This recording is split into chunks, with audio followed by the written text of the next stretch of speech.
You never stop buying things as a videographer. Trust me. As a creative in any other field, I think as graphic designer, once you get to like a laptop, a good mouse, you can actually start with that. As a photographer, once you get a camera, you get like a 50 f1.8, you can actually start with that. But as a videographer, this is something that nobody actually tells the young guys coming up.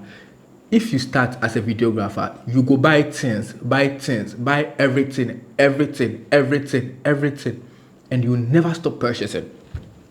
Because there's always a new sensor, there's always some lens you're looking for, monitors, lights, drone. You are always trying to purchase something.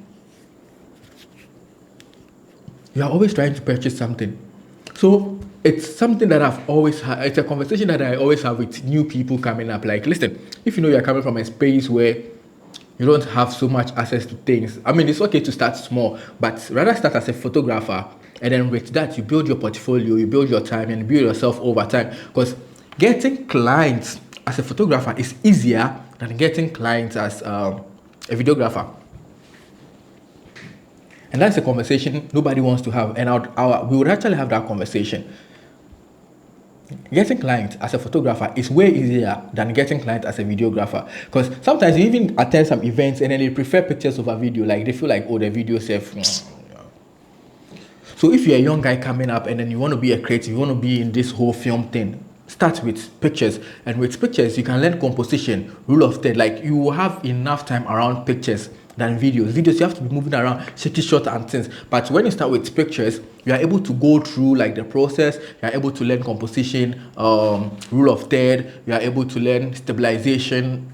You see, you allow yourself to go through the process rather than just having to jump into becoming a videographer. You know, right from the onset, start to go through the process. You see, as a videographer, you go buy everything. You need to get faster SD cards, faster hard drives. You need to get a faster laptop or a faster PC. You need to get a drone. You need to get a good phone. Bro, you buy things, you don't go buy finish. As a videographer, you go buy things, you don't go buy finish. You buy the camera and everything. So you for buy monitors because you need 4 color and all that. You for buy monitors. Once you buy the monitors, you need the MPF batteries, you need chargers, you need batteries, like you need lenses.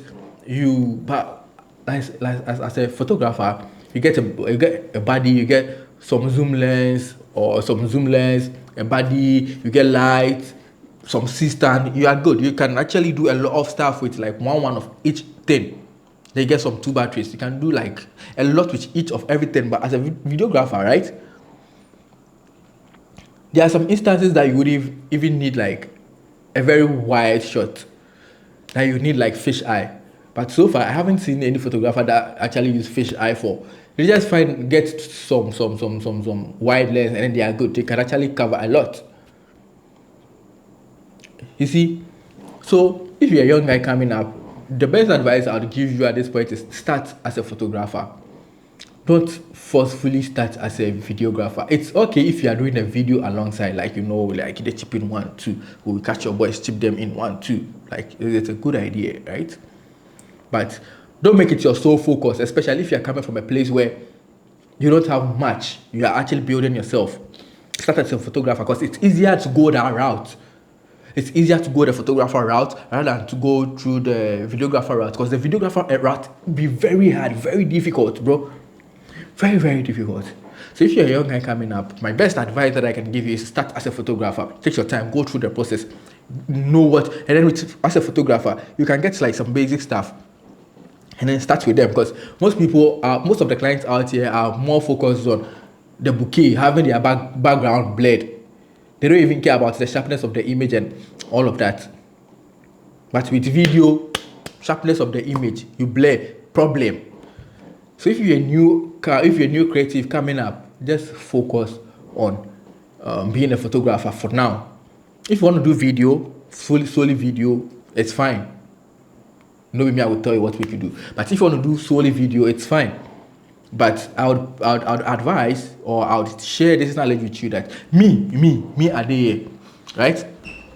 If I was told about the whole videography journey, I would have just stuck with photography. In as much as videography in a way has actually opened up and then broadened my horizon as to expose me to more people and then giving me that space to be with more people, meet more people and do more things, traveled like a lot.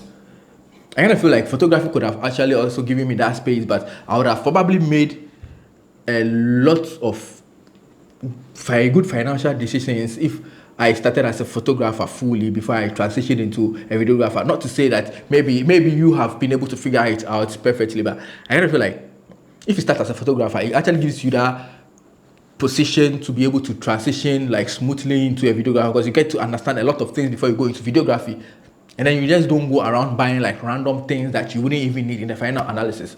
Yeah. So yes, if you're creative and then you are young and upcoming creative, start as a photographer and then allow yourself to transition into a videographer. So my name is Jan Boyson from Afro Blaq Africa Shows, and yes, this is the point I tell you guys to go get busy.